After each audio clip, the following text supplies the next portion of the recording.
Hello dear, कैसे हैं आप सब। तो डियर, आज का क्लास में जो है हम लोग नागवंशी शासन अवस्था को ही कंटिन्यू करने वाले हैं, क्योंकि इसका जो है फर्स्ट पार्ट हम लोग कर चुके हैं। आज सेकंड पार्ट करने वाले हैं।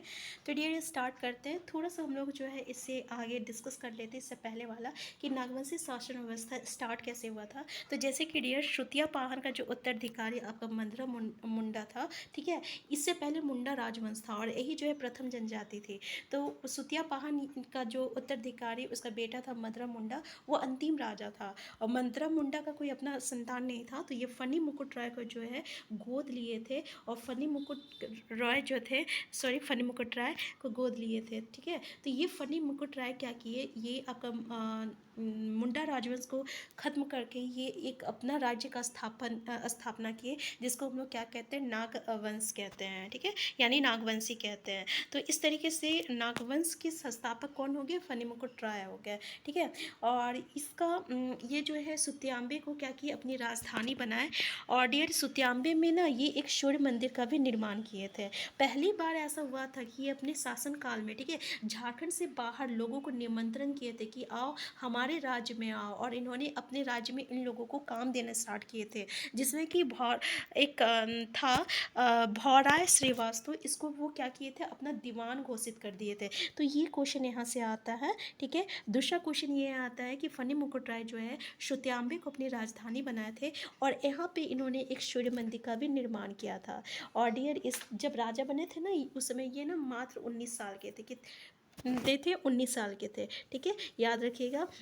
और नागवंशी राजा के समय में पूरे 8 राजा थे और 8 राजा अपने अपने जो है राजधानी बनाए थे। तो फनी मुकुट राय का राजधानी जो था सुत्यांबे था। इसी तरह एक दुर्जन सा इसमें इंपॉर्टेंट रखता है और इसकी राजधानी का नाम था दोईशा, ठीक है। तो दुर्जन सा से भी रिलेटेड क्वेश्चन आता है। और जो लास्ट आपका राजा थे नागवंशी राजा में, उनका नाम था उदयनाथ सहदेव और इनका जो राजधानी था वो था रातूगढ़, ठीक है, याद रखिएगा, उदयनाथ सहदेव। और इनकी राजधानी क्या था, तो रातूगढ़ था।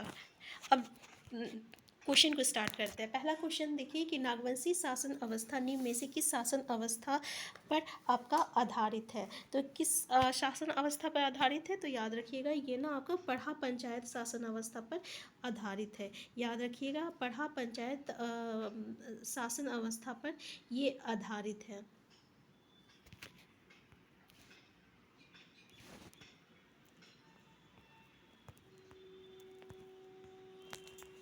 नेक्स्ट क्वेश्चन है, नागवंशी शासन अवस्था में राजस्व प्रशासन की देखरेख कौन करता था।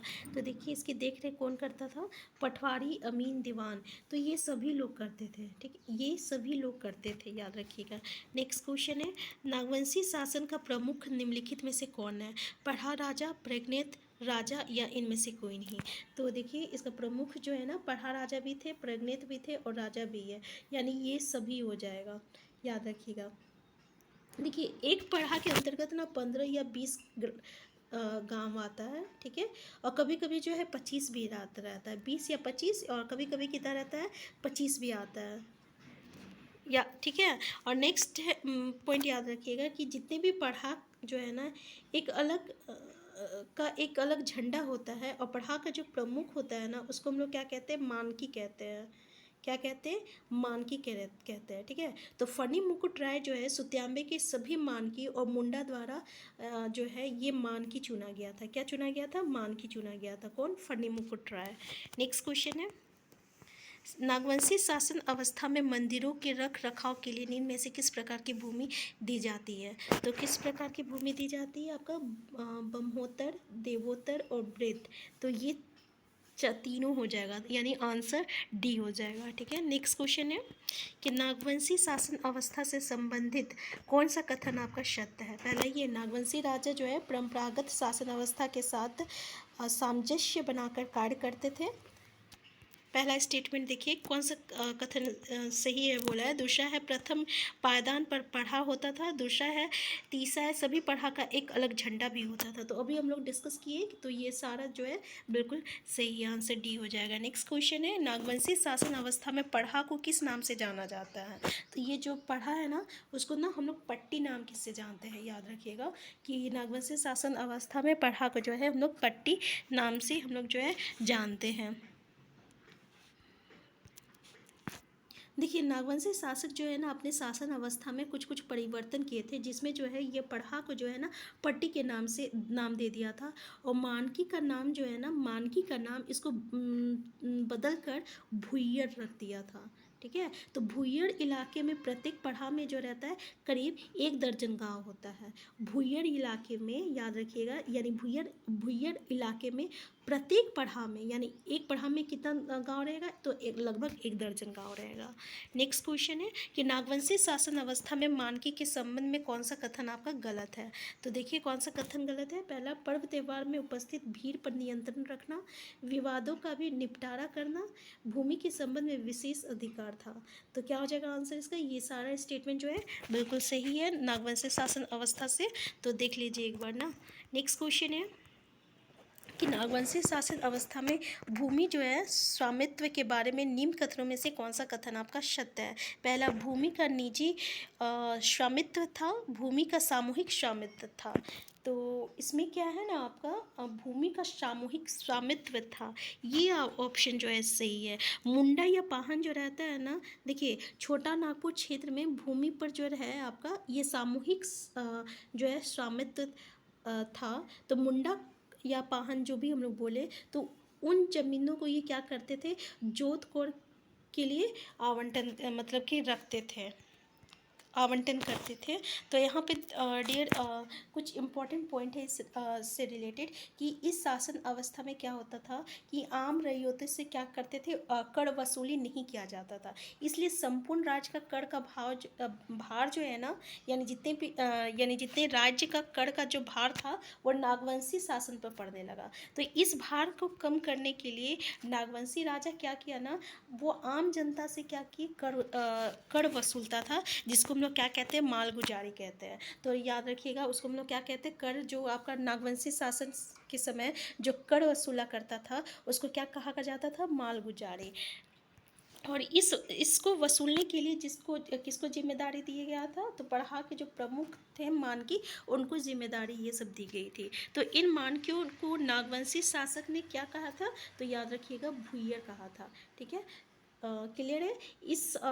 तो यहाँ पे इन मानकों को नागवंशी शासक ने भुइयड कहा था। अभी हम लोग पढ़े कि नागवंशी शासन अवस्था में थोड़ा मोड़ा चेंजेस हुआ था, जिसमें इन्होंने पढ़ा को तो पट्टी कहा था और मानकी को क्या कहा था, भुइयड कहा था। ठीक है, तो यहाँ पे ये कुछ इम्पॉर्टेंट है कि जो कर था वो किस पे उसको क्या कहा जाता है, मालगुजारी, जो कि आम जनता से लिया जाता था। और पढ़ा के प्रमुख मानकी को ये जिम्मेदारी दी जाती थी, और इस मानकी को का नाम चेंज करके नागवंशी शासक क्या रख दिए थे, भुइयड रख दिए थे। नेक्स्ट पॉइंट ये है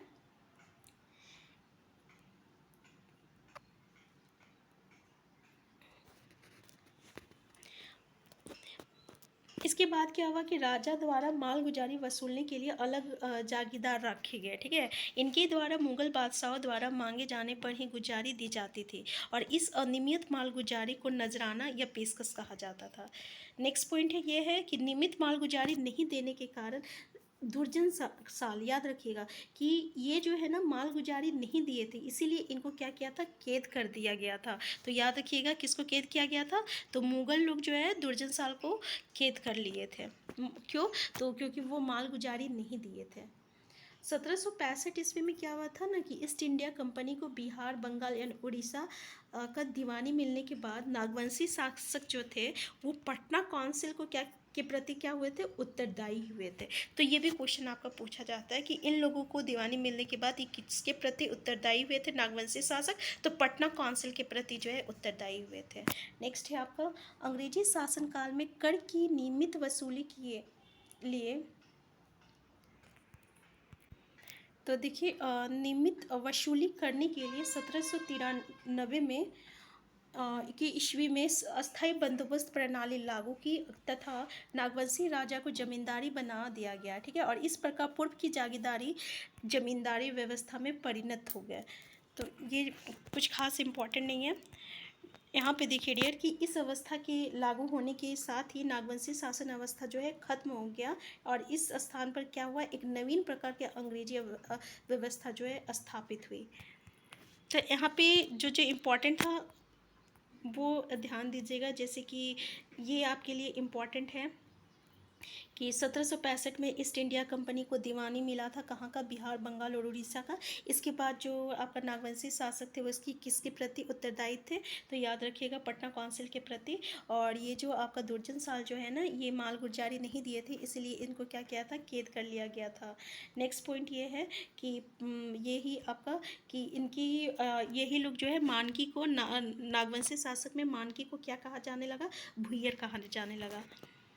तो डियर इससे आगे जो है हम नेक्स्ट क्लास में करते हैं। तो अगर आप चैनल में नए आए हैं तो सबसे पहले चैनल को सब्सक्राइब कर लीजिएगा, अगर ये वीडियो आपके लिए हेल्पफुल है तो। हम फिर मिलते हैं, तब तक के लिए आप स्वस्थ रहिए, खुश रहिए, अपना ख्याल रखिए। Thank you.